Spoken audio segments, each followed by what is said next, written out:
camera, we would just ask that you keep your camera off. We won't be able to see your name, but if you want to turn your camera on, we love to see your faces. All right, it looks like Lynn is ready to go. Lynn is a dear friend of mine. I used to work with her at the outdoor campus, and she'll tell you all about the bird that she has on her glove right now. Hi, Lynn. Hi. Thea hired me, and Thea hired me. So now she recruited me for this. So my name is Lynn Purdy, and I work at the outdoor campus. This is Ace. Ace is an American Kestrel. He came from Nebraska. I had to drive down and pick him up, and I picked up a screech owl when I was down there for my education program. I've had Ace for about 6 years.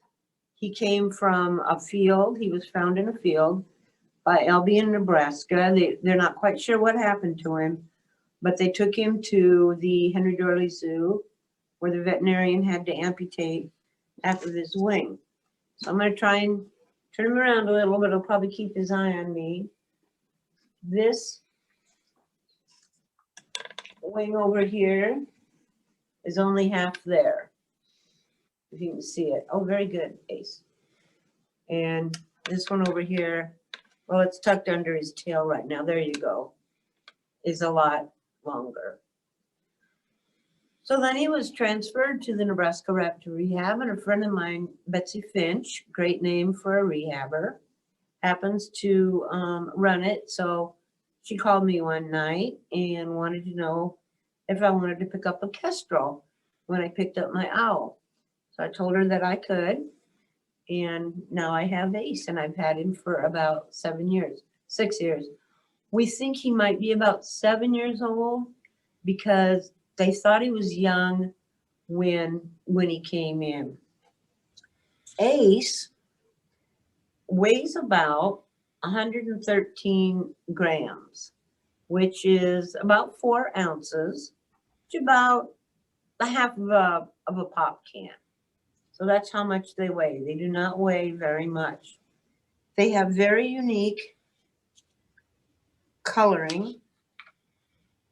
I do know these things. I just know how to get them in the right order here. They have very unique coloring. He's got slate on his wings, and he's a male.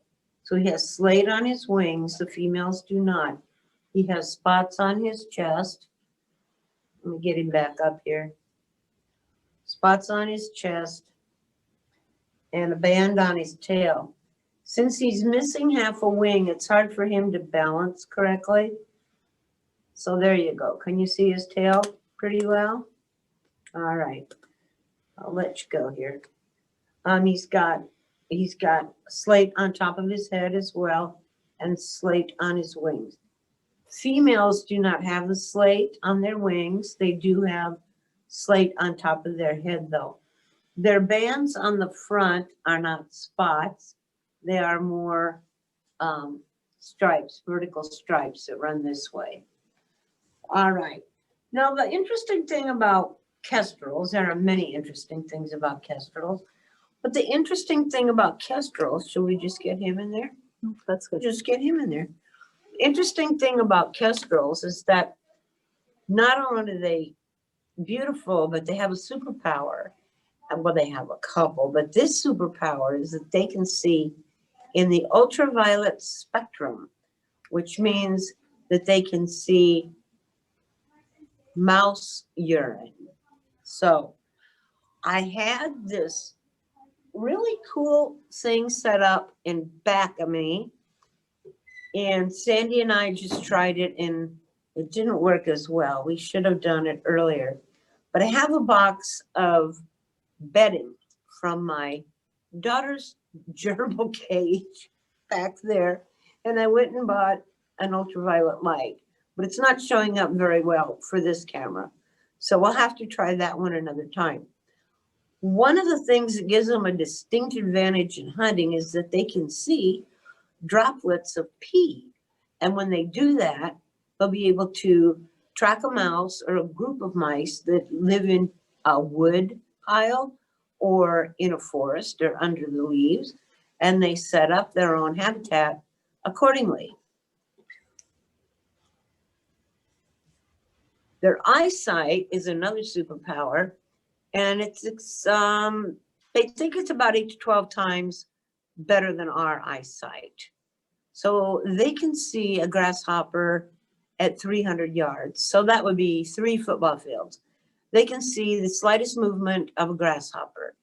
That is why I call American kestrels the grasshopper's worst nightmare, because they love grasshoppers, they love insects.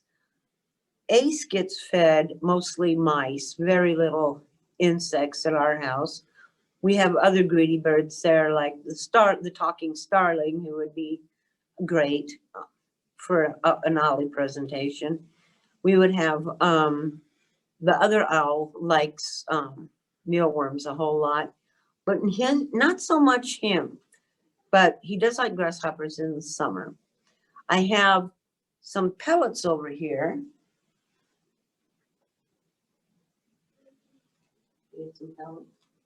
I have some pellets over here that are very small. For those of you who, thank you, Sandy.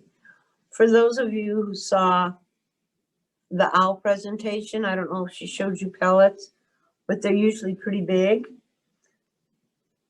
Kestrel pellets are very small, so he only eats about 1 to 2 mice a day, and these mice are not very big. They're about that size. However, the falcons, he's in the falcon family, but that's under debate right now with the scientific world. He's under the falcon family, and they tend to just tear into their dinner. They will just rip it apart. The owl will just gently swallow it, and there's very little mess in the owl enclosure. But in the falcon enclosure, there's guts hanging from branches and all kinds of things, because sometimes they do not like certain intestines, just like a child will not eat something, and no amount of Kraft cheese is going to make him eat it. So we have mice for the falcon. One of the things that they also have is they have a tooth at the end of their beak. I do not know if you can see it, because he's looking at Sandy. So we'll turn him this way. He's got a little tooth at the end of his beak. And what he does when he finds his prey is that he will sever the spine right away, which makes his meal inert and won't fight back, won't bite him. So he has the tooth at the end of the beak. Another thing that they have is that they have the pointy wings. He's got his hidden by his tail right now. Pointy wings, which makes for great diving, so he can dive very quickly. They will go into the wind. They will face the wind. They will hover in the wind, unlike other birds, and then they will dive. And so they will either jump on their prey, they will hover and then dive on their prey, or they will bank and chase their prey. Their bodies are suited for that. They're lightweight and very fast.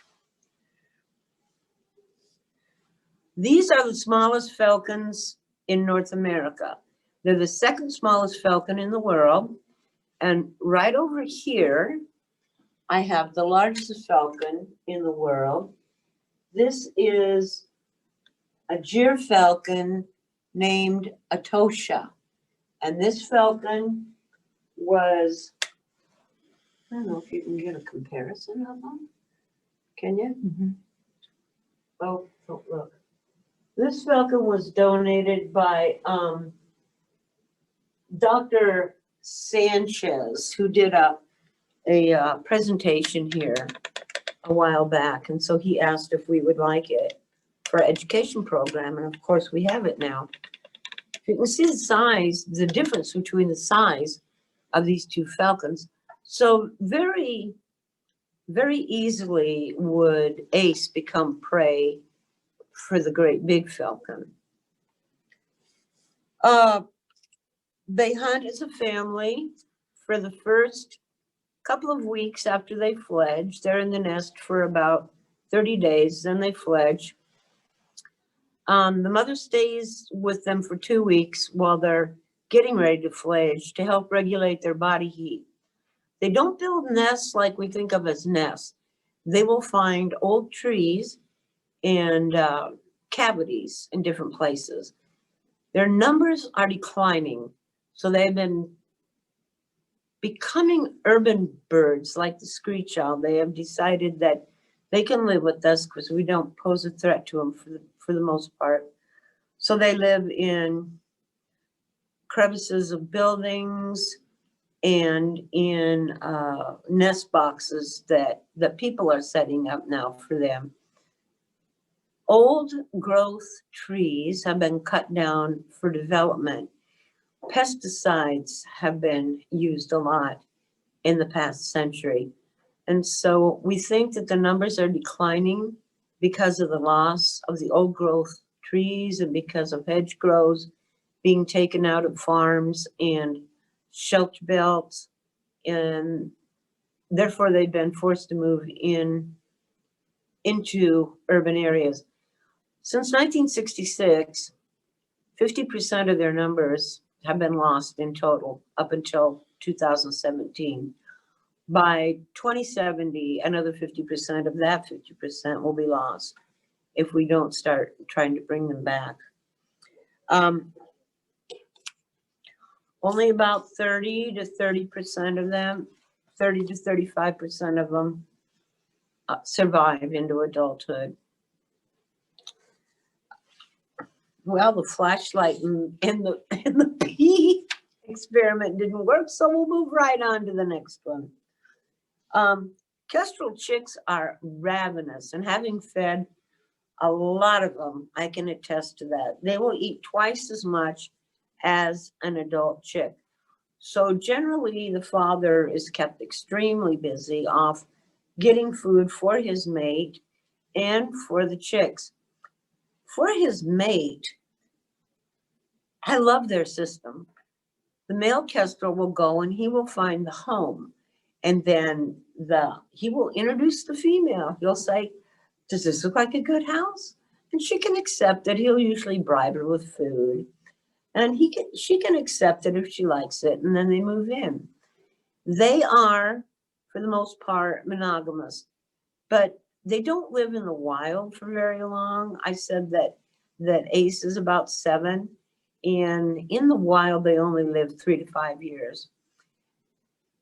The oldest living band kestrel was banned in Utah and found 14 years later.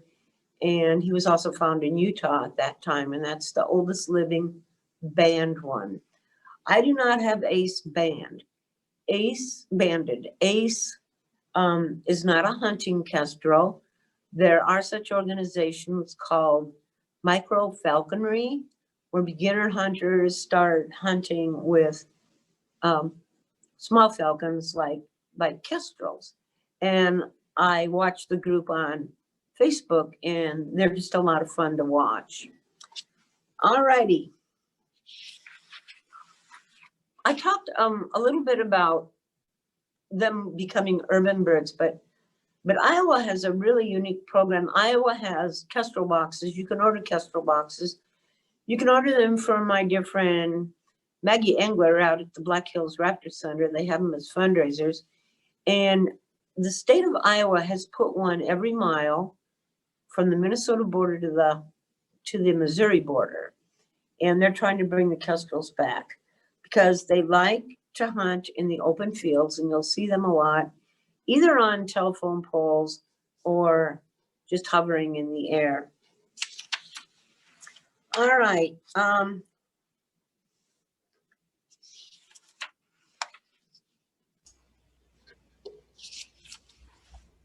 Yes. All right. I've talked about their food. Kestrels are shrinking. Not only are their numbers shrinking, but their body weight is shrinking by the average of about 5 grams a bird in the overall population. And scientists are right now trying to figure that out. They think it's due to pesticides, poor egg production because of it, and therefore resulting in a smaller bird.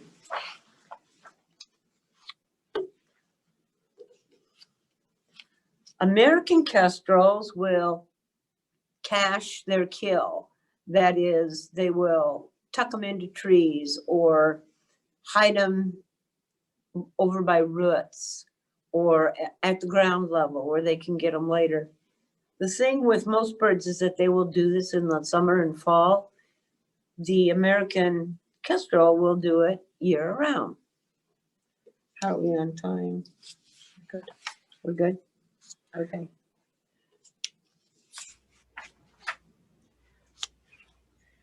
Now he's not doing keely right now, which is the sound that they make. I did bring an identifier to the table here. I'm gonna play this. Can you play it by the microphone and I'll back him away just a little bit? So he doesn't freak. Okay. Yep. Right.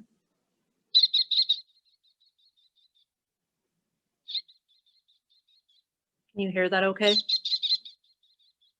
Can I hear it? What?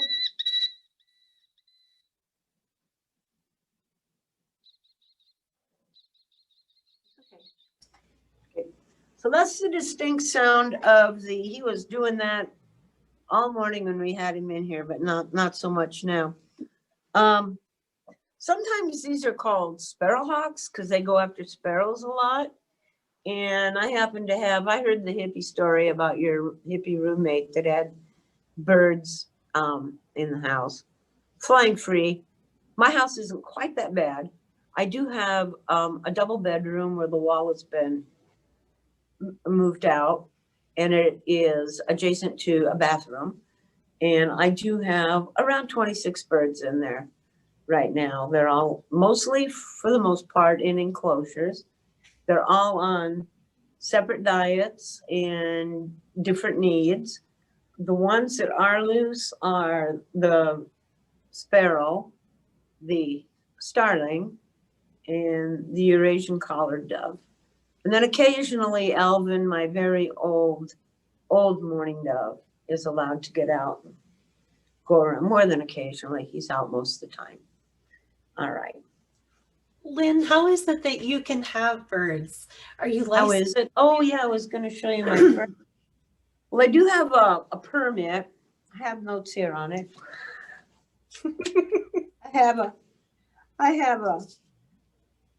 I had him transferred to my special education permit.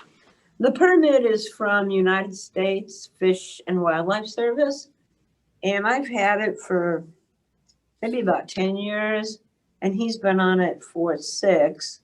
And so it's out of Colorado right now. It's out of Colorado right now, but they were having some problems with COVID and flooding and a whole bunch of other stuff. So they did move temporarily home. So if you're interested in getting a hold of them, just get a hold of U.S. Fish and Wildlife Service in Denver, Colorado. They cover our region. They also have Minnesota, Nebraska, Colorado, Iowa, and North Dakota, I believe. Have any more questions about that? Are there other people like you in the area, like that can anybody just pick up a bird and take care of it? And no, there's John up at the Bramble Zoo in Watertown. There's the zoo, the Great Plains Zoo here in Sioux Falls. On this side of the state, that's about it. I used to work with Dr. Williams a lot with a lot of my birds, but he can no longer do birds because of a lung condition called bird fancier's lung that he got and quit doing avian medicine. So I have to drive my birds up to Watertown to the veterinarian up there.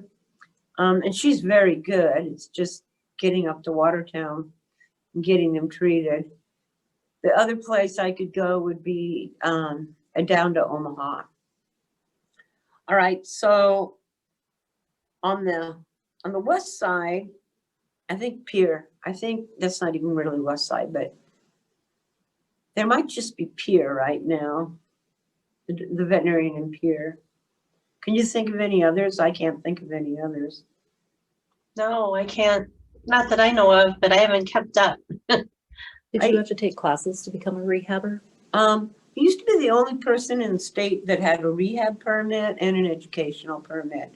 So that was kind of nice, the only individual person.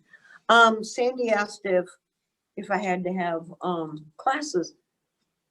What I did was I started out with Flopper, our blue jay that we used to have here. She's the one that got me interested in this business. And then once the wildlife experiences from the zoo, not the zoo, Reptile Gardens came here to do a raptor show, and I was just smitten with the whole process. I had to study with Dr. Williams for 2 years, actually, and then I had to prove that I could take care of birds on my own. So I thank him for that, and I just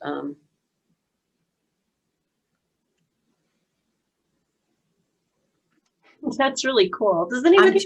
I'm teary-eyed. I have to stop a minute. Oh, Because he's not doing that. yeah. Actually, I was in there 2 days ago to get some advice on some warts on their feet, and his big display was gone that he had parakeets in, and he said they had to remove it completely because his lungs had deteriorated even more. So it makes me sad.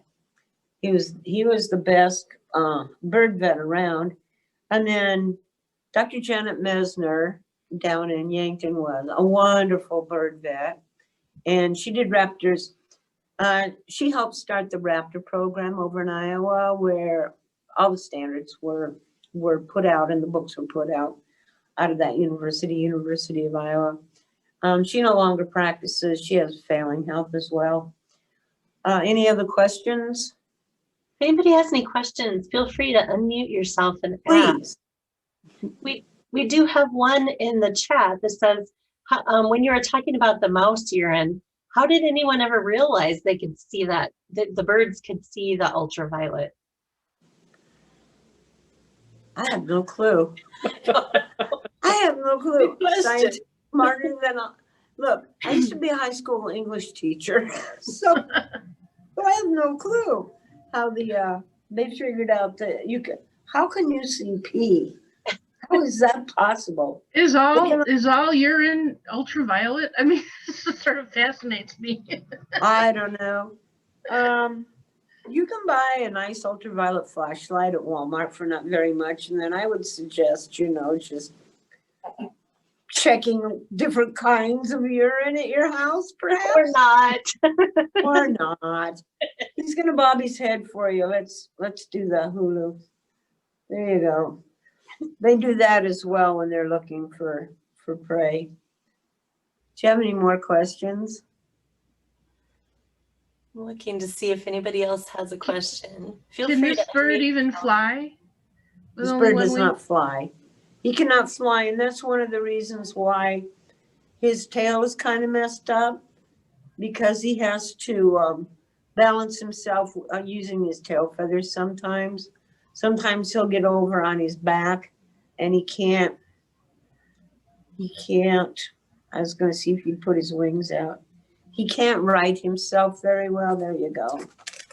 He can't right himself very well because, yeah, we're all friends here. It's okay. He can't right himself very well because they use their wings to flip themselves over. And he since he can't do that, he's lost a certain amount of balance in his life. I was going to tell you that, if you have another question, that's fine. But I was going to tell you that there's a really good article called Falcons, Parrots, the Tree of Life that I was reading. And apparently Kestrels, who I refer to as puppy dogs with wings, are more closely related to the parrots than any other bird. So that might be why they're different colors, the male and female, where that's very rare with other raptors. But it's an interesting article. Might be why my bird's screaming in the background. We do have a question. Tinky, Say hi to Tim. um, Say hi, like, Tim. what do the juveniles of the kestrels look like? I didn't hear that. What do the juveniles look like? Oh, they look the same as their parents, actually, just miniature version. They get, you can tell that they're male and female almost right away. You can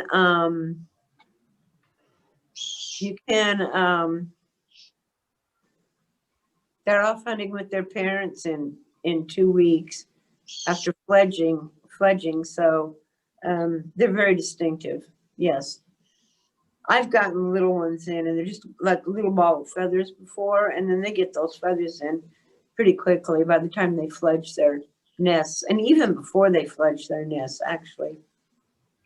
Are males larger than females? No, the Okay. female is larger, and also the female molts earlier than the male, and so the female will migrate to the south before males do. So they get the better hunting grounds down there because he's not going to come for about another 2 weeks. So they get the better hunting grounds, they get the better tree cavities, and they just get the better territory. Do kestrels ever get mistaken by dove hunters? Like, are they, do we find them shot very often, or? By dove hunters? Well, that's a question in the chat. Okay. Not in my experience. More often they will hit a wire, Oh, which yeah. I think is why his wing got severed, because he was found with his wing severed. And I'm thinking that their coloration is not like a dove. He's not that buff colored. And I don't know why they would be going and flocking with doves. They're pretty solitary. They will stick with their mate.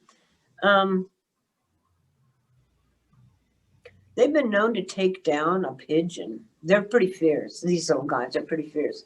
If there's a pigeon in the area and they're hungry, they'll take down a pigeon. And I have 2 pigeons and they're big. So they will take down a pigeon and eat it. Wow. Well, we are almost out of time. There's time for one last question if anybody has one. I was just going to say they introduced peregrine falcons in Chicago to keep down the pigeon population. Yeah. Yeah. That was Yeah, startling to start seeing falcons in the city. yeah, I think that's pretty interesting. Of course, I follow every bird cam that I can. The Ennis owl right now in Ennis, Texas is pretty fascinating. It's a great horned owl. They do have a lot of kestrel cams, and they're pretty fascinating. They'll answer a lot of your questions about when they start getting their feathers in and things like that. But the peregrine falcons, that's pretty fascinating. I think they introduced a couple of them, a dozen or so, over to Rapid City. And I haven't heard how they're doing lately, but we do have 1 or 2 here in Sioux Falls. And they weren't introduced here. So we do have 1 or 2 here in Sioux Falls. Well, Any thank more you. questions? Thank you, Lynn. It You're is welcome. just great to see you and Ace again. And we really appreciate you and the outdoor campus and Sandy there for all of your help and helping us with our OLLI shorts. We love having you here. I see a lot of hands clapping in the screen, so know that people really appreciated your program. Thank you everyone for joining us. We start our spring programming next week, so we will see you online next week for a lot of really great spring programs. Join us, www.usd.edu/OLLI. And if you want to learn more about where Lynn works, you can go to www.outdoorcampus.org. Thanks, Lynn. You're welcome, Thea. I miss you. I miss you too. Thanks, everybody.